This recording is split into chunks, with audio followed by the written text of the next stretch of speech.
عزیز طلباء و طالبات، السلام علیکم ورحمۃ اللہ وبرکاتہ۔ خود ستائی اس کے لگ بھگ ہم نے مکمل کر دیا وہ نظم۔ اب آج ہم جس سے پڑھنے جا رہے ہیں وہ ہے نظم خاک ہند، جو کہ پنڈت برج نارائن چک نے لکھی ہوئی ہے اور بہت ہی مشہور نظم ہے یہ خاک ہند۔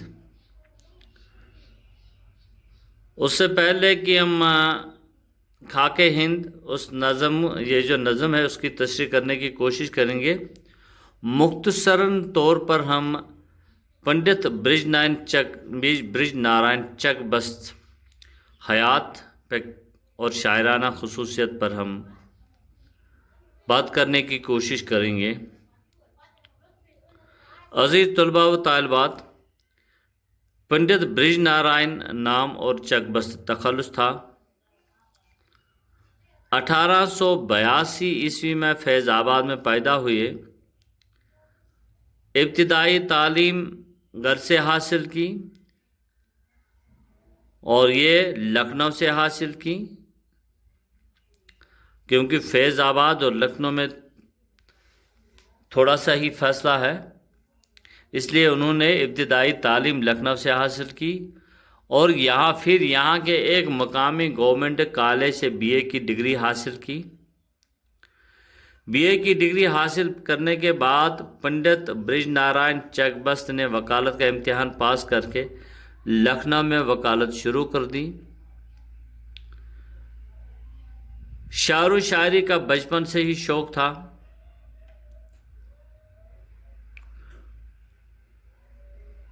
اور پھر 1926 عیسوی میں جب پنڈت برج نارائن چک بست ایک مقدمے کے سلسلے میں رائے بریلی آئے تو وہاں پر آپ کو فالج کا حملہ ہوا اور انتقال فرما گئے۔ یہ مختصراً سا پنڈت برج نارائن چک بست ان کی حالات تھی۔ اب شاعرانہ خصوصیت اگر ہم دیکھیں گے تو یہ کہا جاتا ہے کہ چک بست نے اپنی پہلی غزل 9 یا 10 سال کی عمر میں لکھی۔ شاعری کا اتنا ذوق شوق رکھتے تھے کہ 9 یا 10 سال کی عمر میں پہلی انہوں نے غزل لکھی ہے اور جلدی ہی ایک اچھے شاعر کی حیثیت سے معیاری شاعری کرنے لگے۔ چک بست کا ذہنی میلان ابتدا ہی سے شاعری کی طرف تھا۔ اس زمانے میں لکھنؤ کی فضا پر آتش، میر انیس، مرزا دبیر کی شاعری اثر انداز تھی اور غالب کے کلام کا سکہ پوری اردو دنیا پر بیٹھا ہوا تھا۔ چک بست نے ان تمام شعراء کا اثر قبول کیا، لیکن میر انیس کے اسلوبی شاعری سے وہ سب سے زیادہ متاثر ہوئے۔ چونکہ چک بست پنڈت برج نارائن چک بست اکثر و بیشتر ان کے رنگ کو اپنانے کی کوشش کی، انہوں نے اس کی کوشش وہ بڑی حد تک کامیابی ہوئی۔ چک بست ایک فطری شاعر تھے، حالانکہ اپنے بارے میں خود ان کا کہنا یہ تھا کہ وہ باضابطہ شاعر تو نہیں، البتہ دوستوں کا دل بہلانے کو کبھی کبھی شعر کہہ لیتے ہیں۔ ایک بڑے شاعر کی پہچان ان کے کلام میں سادگی، سلاست، روانی، زبان صاف اور ایک نغمگی ان کے کلام میں پائی جاتی ہے، فضا پائی جاتی ہے۔ دیگر شعراء کی طرح چک بست نے بھی شاعری کی شروعات غزل سے کی، لیکن بعد میں حب الوطنی کے جذبے کے تحت قومی نظمیں لکھنے لگے۔ ان کی نظموں میں قدرتی مناظر کی عکاسی، بیداری وطن کے جذبات، آزادی کی تڑپ، دردمندی کے پہلو نمایاں ہیں۔ اتنا ہی نہیں بلکہ چک بست نے مرثیے بھی لکھے ہیں۔ انہوں نے اپنے دور کے سیاسی و سماجی جذبات کو شاعری میں جگہ دی ہے۔ اردو نظم کو انہوں نے قوی شعور کے نئے تقاضوں سے روشناس کرایا۔ انہوں نے یعنی کہ پنڈت برج نارائن چک بست نے سماجی، سیاسی اور فطری مضامین پر نظمیں لکھی۔ انہوں نے مندروں کو مذہبی کتھاؤں اور دیومالوں کہانیوں کو نظم کیا۔ ان کی اکثر نظمیں صاف، سادہ اور آسان زبان میں ہیں۔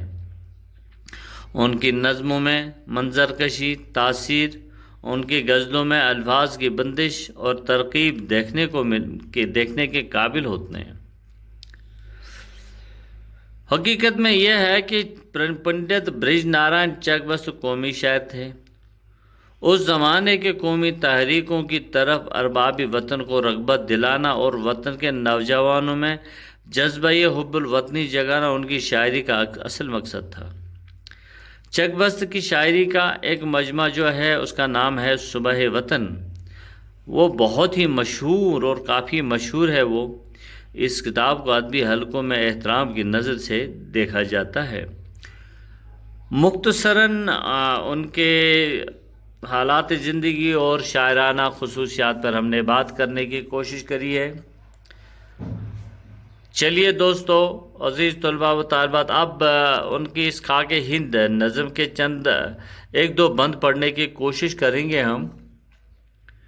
اے خاک ہند تیری عظمت میں کیا گماں ہے، دریائے فیض قدرت تیرے لیے رواں ہے، تیری جبیں سے نور حسن ازل عیاں ہے، اللہ رے زیب و زینت کیا اوجے عز و شاں ہے، ہر صبح ہے یہ خدمت خورشید پر ضیاء کی، کرنوں سے گونتا ہے چوٹی ہمالیہ کی، اس خاک دل نشیں کے چشمے ہوئے وہ جاری، چین و عرب میں جن سے ہوتی تھی آب یاری، سارے جہاں پہ جب تھا وحشت کا ابر طاری، چشم و چراغ عالم تھی سرزمین ہماری، شمع ادب نہ تھی جب یونان کی انجمن میں، تاباں تھا مہر دانش اس وادی کہن میں۔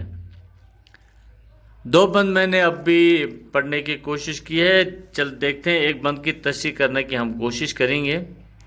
اے خاک ہند تیری عظمت میں کیا گماں ہے، دریائے فیض قدرت تیرے لیے رواں ہے، تیری جبیں سے نور حسن ازل عیاں ہے، اللہ رے زیب و زینت کیا اوجے عز و شاں ہے، ہر صبح ہے یہ خدمت خورشید پر ضیاء ہے کی، کرنوں سے گونتا ہے چوٹی ہمالیہ کی۔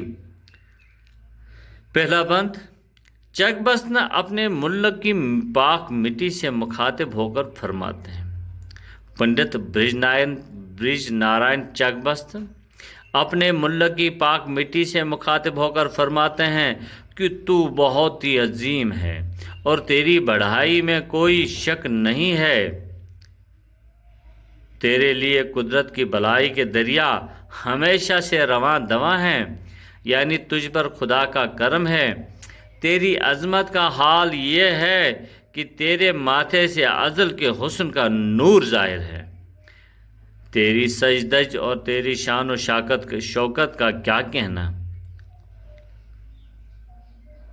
عزیز طلباء و طالبات، آج اسی ایک ہی بند پر اکتفا کرنا پڑے گا، تو کل پوری نظم انشاءاللہ پڑھنے کی ہم کوشش کریں گے۔ تب تک کے لیے اجازت دیجیے، اللہ حافظ۔